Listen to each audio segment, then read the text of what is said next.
I knew from the beginning that Michael had a good relationship with Jane, but I didn't think it was that good. When I found out that she chose the engagement ring for me, I went crazy, writes Claudia in a letter to our editorial office. A woman broke off her engagement and cannot understand her boyfriend's behavior. I don't think I've ever felt as hurt, cheated, confused, and scared as I did at that moment. At first, I thought it was a bad dream or a stupid joke. After all, it can't be honest that a guy and his ex choose a ring for their current love. My Michael, meanwhile, saw nothing wrong or strange about it. My sister thinks what Michael did is worse than cheating. He allowed his ex to become a part of our lives and relationship. Instead of ending the relationship or distancing himself, he moves closer and closer to her. On the other hand, Mom says that I exaggerate and make a pitchfork out of the needle because nothing terrible has happened. And I should be glad he proposed to me instead of looking for a hole in the whole thing. And I don't know what to think about it. On the one hand, I have nothing against Agatha. She's a nice girl. Under other circumstances, I might even be friends with her. On the other hand, I know her relationship with Michael fell apart because of their differences. They couldn't get along and decided it would be better to end it. There were no dramas, no regrets, and no complaints. I knew they would never get back together because neither wanted to. Still, I felt uneasy seeing how well they got along. It was weird. It also hurt me that she had known him longer and better, and I had only recently arrived. Michael has repeatedly assured me that I have nothing to fear because Agatha is like a sister to him. Probably not, since he used to sleep with her. There is no such past with siblings. The three of us saw each other for a while. Still, the atmosphere during these meetings became increasingly awkward week after week.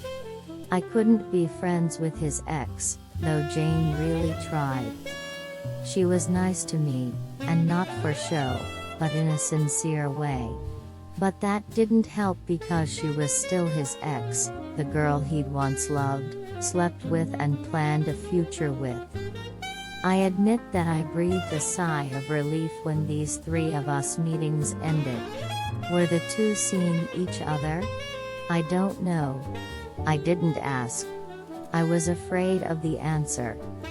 I preferred to believe that their relationship had slackened.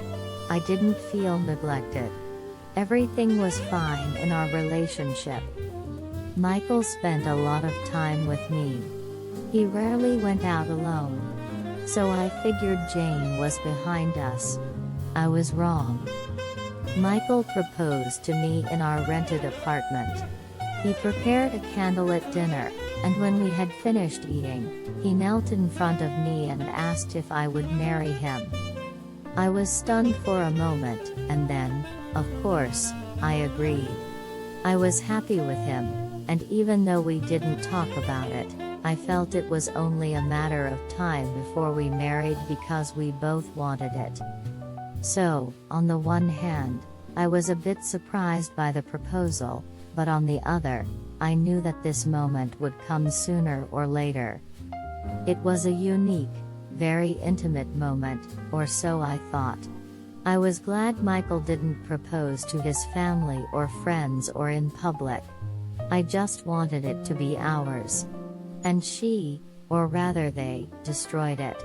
They took away the most beautiful moment of my life. I found out about everything in the same week.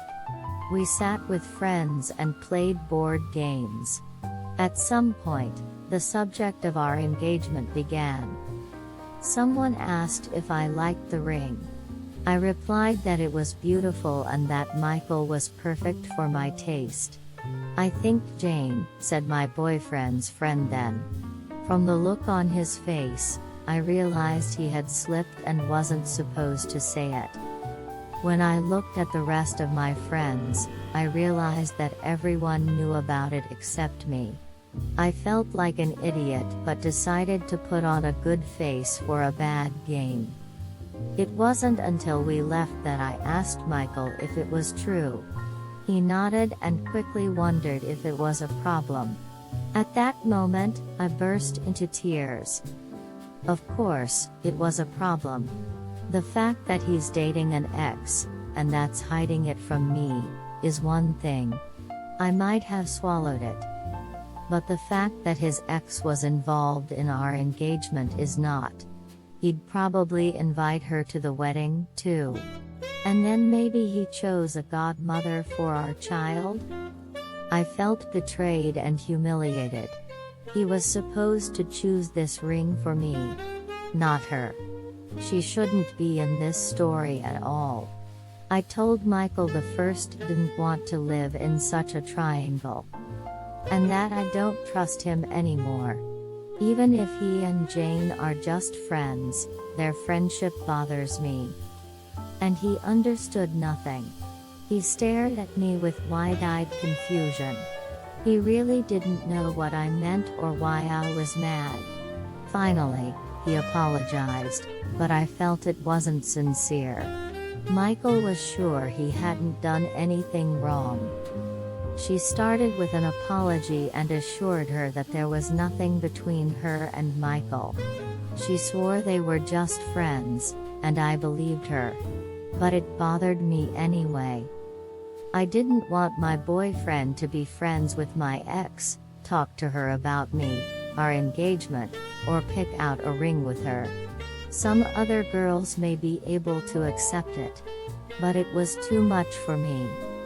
Michael was also texting me, calling my sister, and begging for another chance.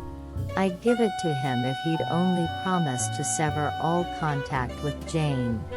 But nothing of the sort came out of his mouth. It's been a few months since we broke up, and I'm slowly regaining my composure. But it still hurts so bad that Michael gave up on me for a girl he doesn't even want to be with.